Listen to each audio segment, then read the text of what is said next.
afternoon. This is Dyke Hendrickson, and this is the podcast, Life Along the Merrimack.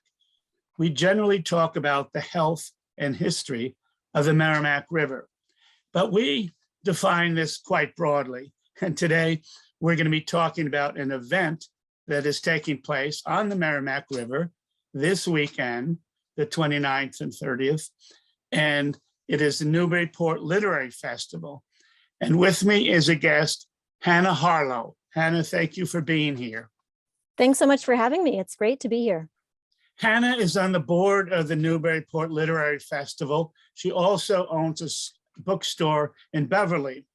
But I want to start by asking you, Hannah, you're on the board of the Literary Festival. I understand it's going to be on Zoom this year. What were your thoughts about having it on Zoom rather than in person, or perhaps a hybrid?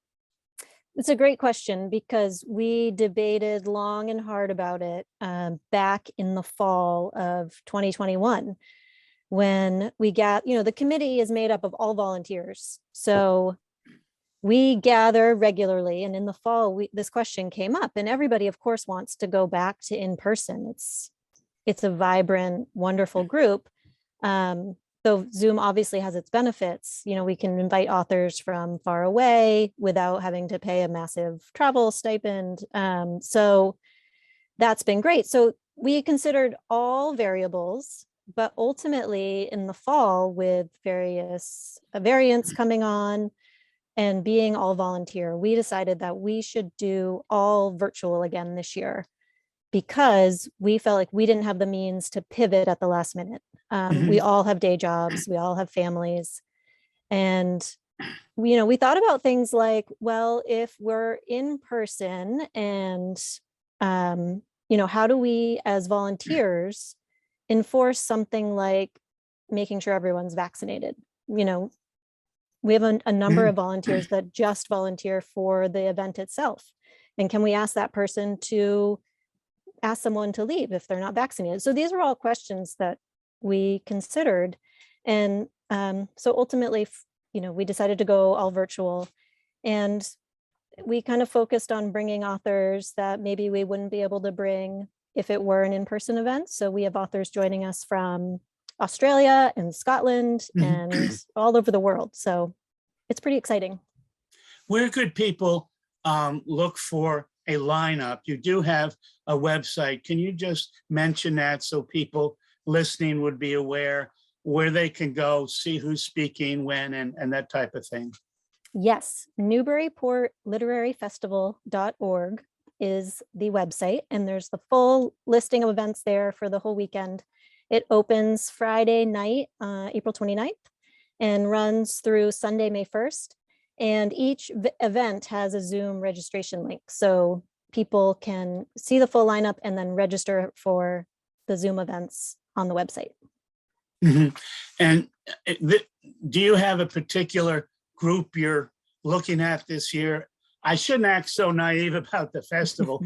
My wife, Vicki Hendrickson, is the founder of the festival. I have presented at it for 17 years myself. So, not that it's full disclosure, but I, wanted to ask you some basic questions. Are you looking at one group like history or fiction or poetry? So I myself read a lot of fiction. So I always get really excited about the fiction events. One that I am really excited about, I've read at least one of the books on the panel. I'm gonna have to remember who's on it, but it's about campus fiction. So novels that are set on college campuses. One of the books is called Vladimir by Julia May Jonas, which I loved. So I'm really excited to see that author. So part of it is seeing authors talk about books you've already read. I think that's cool. But then I also love discovering new books and authors. So Mona Awad, she wrote a book called All's Well that will also be featured on the festival, in that panel.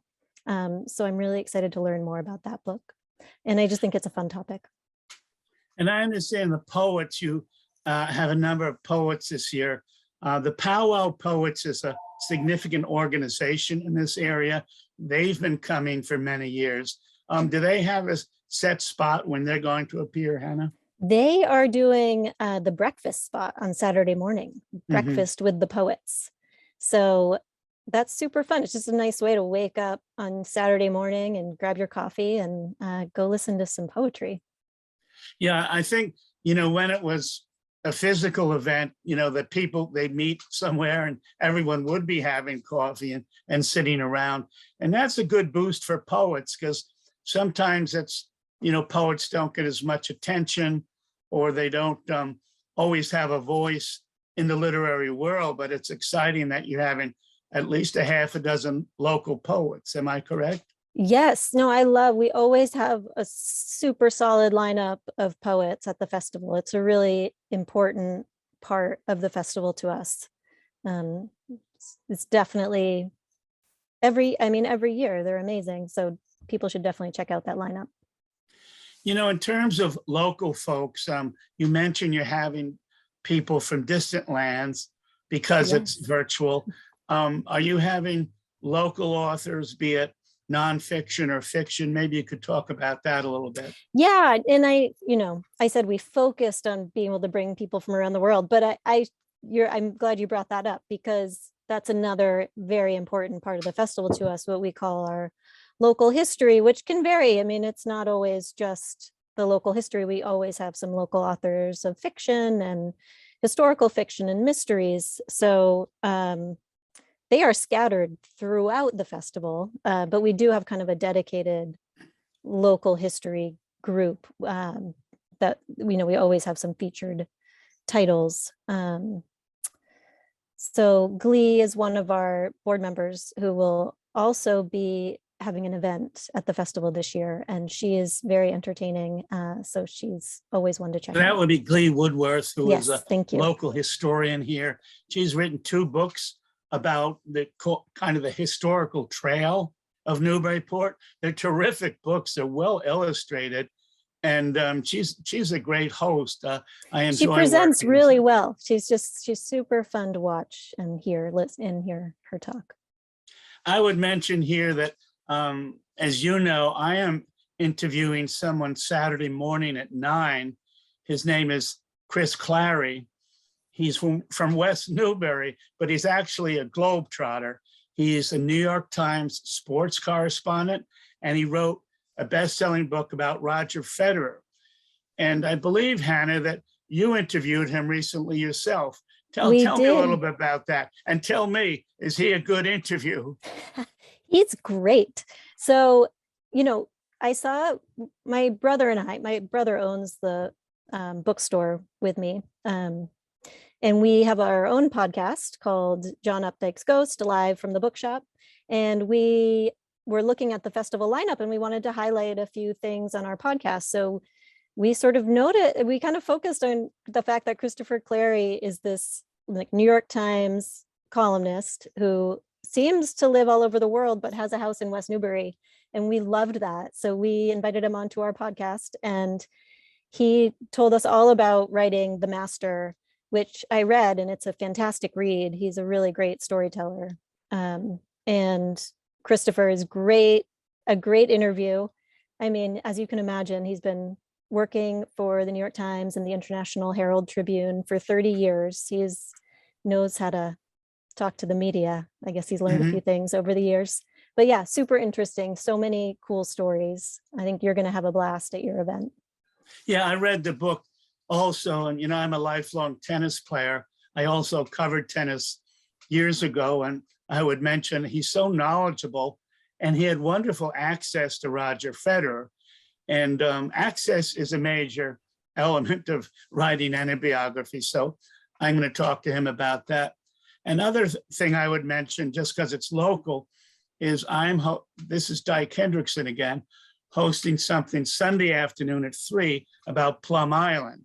Now, I don't know if you get out to Plum Island much, but I have a book titled Plum Island, A Vulnerable Gem, and that will be coming out in June. So I'm wondering, do you keep local books in your story, Hannah? I'm sure you do, but I wanted to mention Plum Island, and maybe you could talk about, well, first of all, whether you're going to stock my book, But secondly, do you have local authors in your store in Beverly? Yeah. First of all, I love Plum Island, so I'm looking forward to reading your book.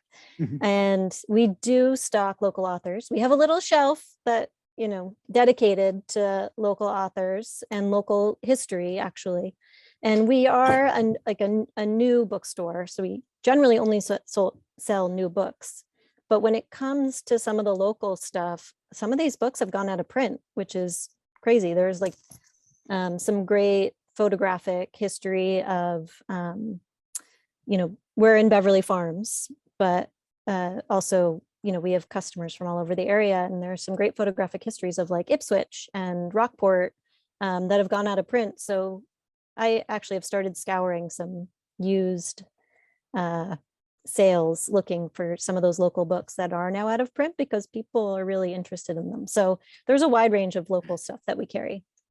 And of course, I'll carry your book, but I cannot come to your event on Sunday because it'll be competing with my event. And what event is that? Maybe you can talk about that. Yeah, I'm moderating a panel on grief in literature.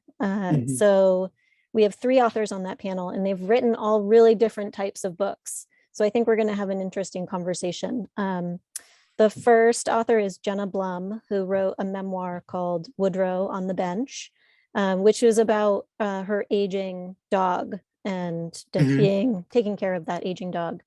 Then there's also Stephen Rowley, who wrote a novel called The Guncle. Guncle stands for gay uncle.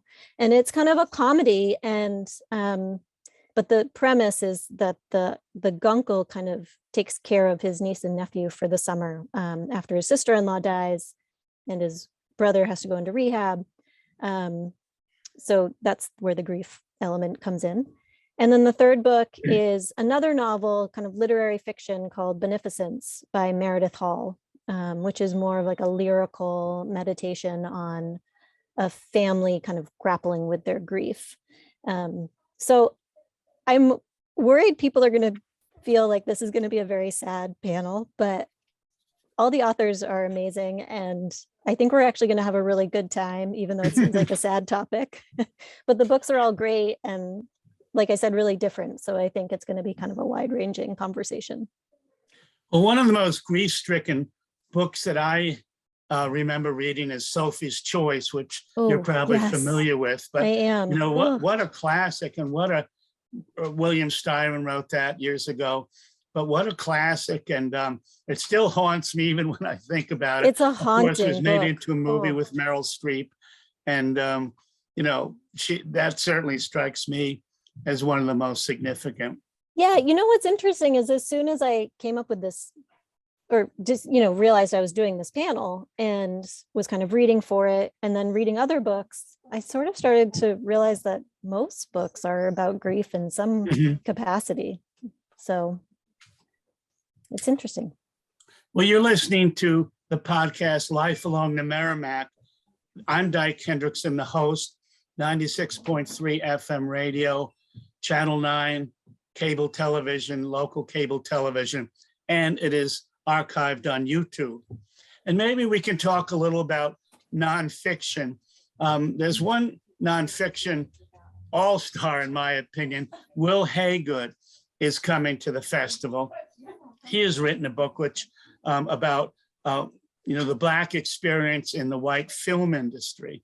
But I love Will Haygood because I picked him up several years ago when he landed at Logan. We drove back, and he was a journalist of a high order. He wrote for the Globe. He wrote for the Washington Post.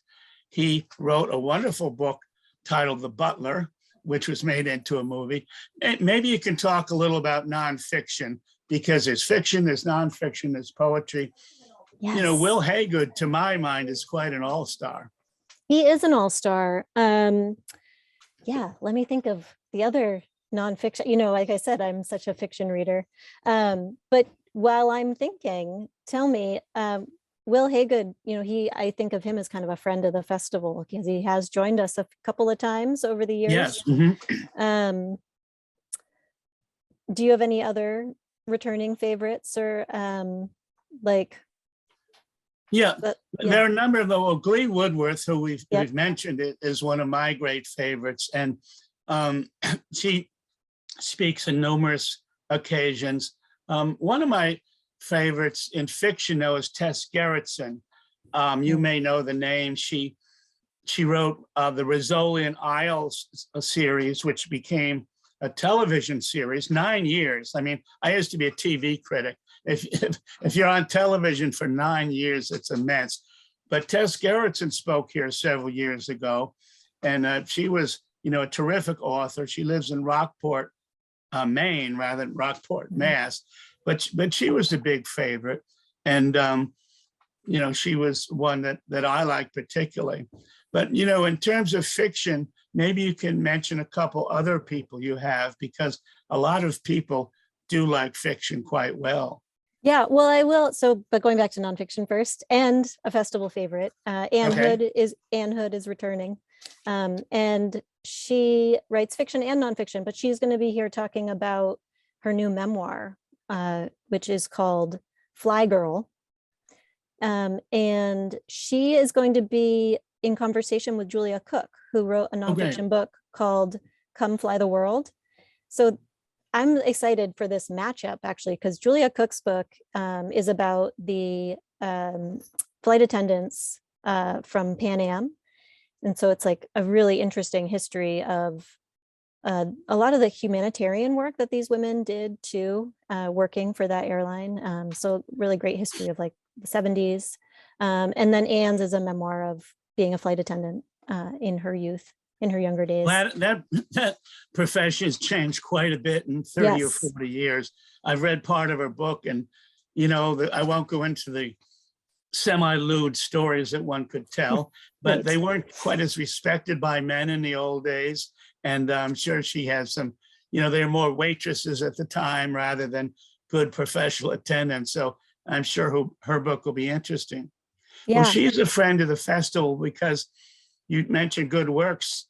Some years ago, she came here and she went to a halfway house for women.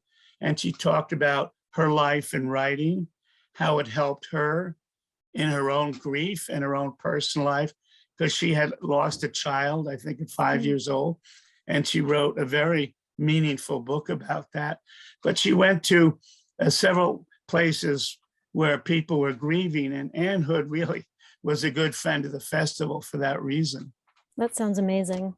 Another nonfiction event I'm excited about is Keith O'Brien, who wrote a book called Paradise Falls.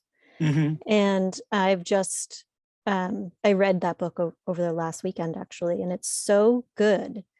And it is the history of Love Canal, which some people might be familiar with. So, very much. It has a very Erin Brockovich kind of vibe, the story, because it's about these women in Niagara Falls who lived kind of above this Love Canal, which was a toxic dump site for a chemical company.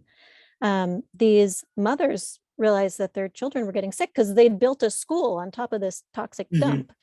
And it was really these women that fought for, for the government to do something about it, to relocate the families, to shut down the school, to, make sure people stop getting that was sick. a long battle, and very courageous, very successful also. I kind of wonder, Flint, Michigan has had a similar situation in recent years with very bad drinking water. And there was women and a community group that kept saying, we've got a problem here. And initially the state whitewashed it, but the mothers came out and said, our kids are getting sick. You've got to look into this. Don't just say everything's fine. So, women on the forefront are certainly, in the condition that you mentioned, quite significant. Yeah. And it's crazy, that history keeps repeating itself. You read the story and you're like, how can this happen? But it's, I was reading parts of it aloud to my husband, and I was like, can you imagine if we had like orange puddles in our backyard? There's no way we'd be unconcerned. But like, there's you never know Well, what's curiously, happening now that we just don't right even here in the know it's so bad. Merrimack, since this is life along the Merrimack, Yeah. they did have colored water in this community in the 30s, 40s, 50s, and 60s, because the mills were still dumping a lot of their trash and a lot of their dyes into the river. They weren't cleaning it well. There were very few regulations. And I have pictures in one of my books. It shows the Nashua River. It was orange, parts of it, because the mills upriver had been dyeing their cotton with orange dye, and the tributary turned orange. I mean, it was really amazing. But again, it was local people working to say to industry, you've got to do better. And Senator Ed Muskie from Maine, and later George Mitchell, also from Maine, were really out front in helping pass the Clean Water Act in 1972. There wasn't much of an environmental movement until that era, but Muskie and later Mitchell were people who were able to pass the Clean Water Act. They were able to get billions so that Lowell, Lawrence, Nashua, Manchester could build sewage treatment plants. And since then, things have gotten a lot better. And I think we all benefited from it. Definitely. That's awesome. Well, getting back to fiction, another all-star that's coming, Holly, is Liz Strout. And she is a Pulitzer Prize winner. She's fiction. She has a wonderful, unique style. She lives in Maine. Well, Maine used to be part of Massachusetts, so I still call it local. But talk a little about Liz Strout. She is really a major leaguer. I mean, she is a powerhouse. Her newest book is Oh, William, which she'll be talking about in conversation with Andre Dubus, who speaking of friends of the festival. Yes. Andre's so great. And they're going to have a terrific conversation, I'm sure. Elizabeth Strout, I mean, I love her style. The Oh, William book is in the same world as My Name is Lucy Barton, which is probably one of my favorite books, maybe all time. And of course, Liz Strout also wrote the Olive Kittredge books. And she has a new book coming out in the fall that's also a follow-up to Oh, William. So I love that she kind of writes in these worlds, and she kind of stays within the world and revisits characters, but you don't have to have read the books in order. It's not necessarily a series. But yeah, I love her. I'm really excited. Yeah, she does create a world. And, I've read part of that, and, they're very engaging. Another local luminary who will be appearing, although not as a speaker, but as an interviewer, is Peter Guralnick. And he is from West Newbury. He's written numerous books on Elvis Presley, the era of rock, the era of Memphis rock. And he's one of the most significant interviewers of the day when it comes to popular culture. He'll be interviewing Will Haygood, who we mentioned. But talk a little about Peter Guralnick, if you can. He certainly is a major nonfiction author, not just in this area, but nationally. Yeah, I don't know if I can add much more than what you've said. He had a collection of essays out last year that I'm now just totally blanking on the name, but it was terrific. And I just think, what I love about the festival is how it makes me realize how blessed we are with just such amazing, nationally recognized, award-winning authors that live in our backyard. I mean, it's crazy. Here we are I don't know why you wouldn't want to live here. It's the best place in the world and so beautiful. But it's the talent around here is just incredible. Well, Peter Guralnick was honored in the second or third year for his work with Elvis. Some of his work became an ABC movie, a biopic on Elvis. And so, when he was speaking here, rather than having a panel session at the end, they had a rock and roll band that came out at the firehouse, and it was quite a lively ending. Sometimes it ends with essays and discussion, but this was a pretty lively night at the firehouse. And, it was because Peter Guralnick had been so, important in doing that. And so that was an exciting moment. Dyke, I'm not sure everyone realizes that each year at the festival, when we're planning, we kind of have a genre that we honor. So this year it's young adult literature. And we kind of rotate through nonfiction and fiction and poetry and young adult. And so this year, I do want to mention that our opening night event is with Kim Johnson, who's an incredible young adult author. And she wrote a book called This Is My America, which is about racial injustice in our country. And it's just a really compelling and eye-opening read. So I did want to mention that before we run out of time, because I think that Friday night at 6 p.m. event is going to be really exciting. And maybe you can repeat the name of the link that people can go to get to the whole agenda, and you can see when different people are going to be speaking. Could you repeat that, Holly? Sure. Yeah, it's newburyportliteraryfestival.org. And the schedule, there's a link right where you land on the homepage, and it'll take you to the full lineup. And that first opening night event's right at the top, Friday, April 29th, 6 p.m. with Kim Johnson. And she's going to be interviewed by CJ Farley. So it'll be great. One of the things I want to just amplify, because you mentioned, is Andre Debus is, interviewing in this situation. But he himself has been an award-winning fiction writer. He's appeared at the literary festival almost every time. And he is a great interviewer. I mean, usually, well, I won't generalize, but, he and Ann Hood will be good because, or is he with Elizabeth He's Strout? with Liz Strout, yeah. He and Liz will be great. Strout. He and Ann talked a few years ago. So Okay, they were very it's all melding together. entertaining. I should repeat that this literary festival is 17 years old. And so, and founded by your wife. I mean, started by my, which I did mention, I can't take a fault for ignoring her.